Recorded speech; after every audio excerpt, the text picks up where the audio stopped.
Even those of us who weren't very health conscious before 2020 became very interested in living a healthier lifestyle since the beginning of this global crisis. But once we decide that we want to live a healthier lifestyle, it's not always easy to get started. And I think it's even harder to maintain it. So in this video, I want to share with you a 7-step process or a 7-step formula to help you kickstart a healthier lifestyle. And then I'll give you 4 tips to maintain it. So the first step is to define what isn't optimal. So you can think of and write down what isn't currently optimal in your health and fitness. Basically, why isn't this area of your life a 10 out of 10?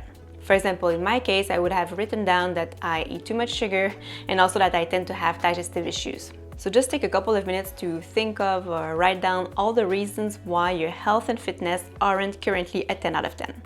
The second step is to describe the ideal scenario. Perhaps the easiest way to determine this is to look at what you wrote in step 1 and just write down the opposite. For example, I would have written my digestion is optimal and I never have sugar cravings.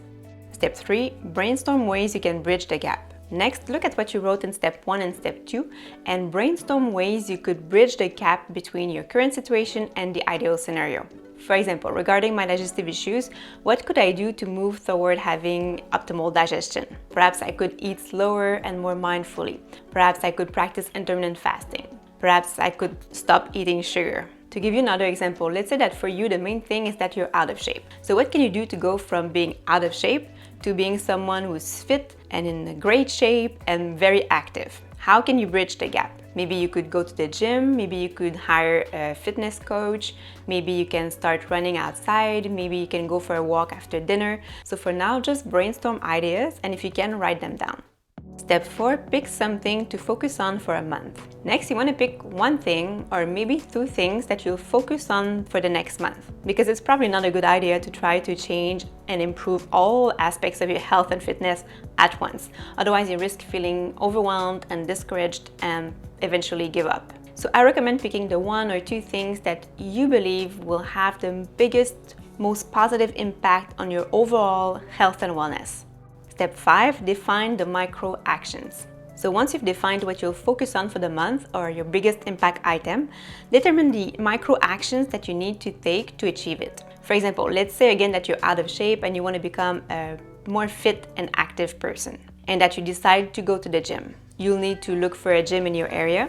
You'll probably want to visit a few gyms. Once you'll pick one, you'll need to get a membership. Then you'll probably need to buy running shoes and you'll probably want to make a phone call to make an appointment with a trainer to create your exercise routine. So just think of and list all the micro actions you must take to start reaching your goal.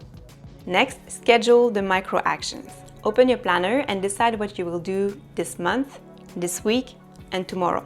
For example, this month you could commit to going to the gym 4 times a week and run on the treadmill for about 30 minutes each time. This week you could find a gym and get a membership. And tomorrow you could buy some running shoes. Step 7, track your progress. You'll want to track your progress. If you decide to go to the gym 4 times a week, use a habit tracking app to track your progress. I use a habit tracking app that's stick on my fridge and I put an X each time I meditate and exercise or take my vitamin D. You'll see that they'll help you be consistent. I was watching a documentary yesterday about self-discipline and they said consistency is self-discipline in action.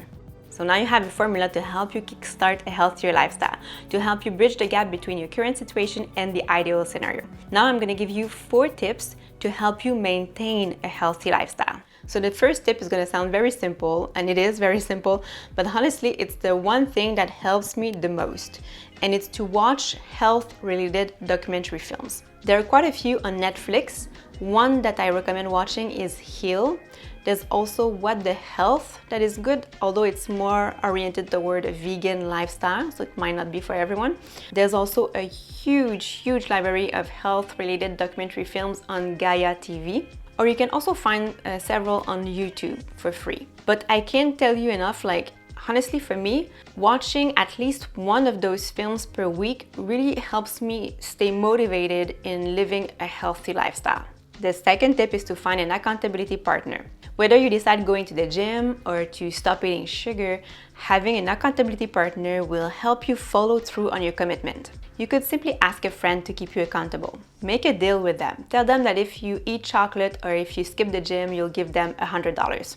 A third tip is to hire a coach, a health coach. A health coach will keep you accountable and will help you stay motivated and committed. If you can afford it, it's probably the best investment you can make. And the fourth tip is to do monthly challenges. Now, I've talked a lot about challenges on this channel, so I'm not going to repeat myself and I won't go very deep into the topic, but I'll link to a video in which I explain why challenges, in my opinion, are the best way you can kickstart and also maintain a healthy lifestyle. So I'm going to link the video in the description below and also the screen. And I'm also going to link a video in which I talk about 30-day challenge ideas to improve our health and wellness. And that's it for me, guys. Thank you very much for watching. I hope this video was helpful to you. If so, let me know by giving it a thumbs up and also subscribe if you aren't. So I wish you a beautiful week and I'll see you next week.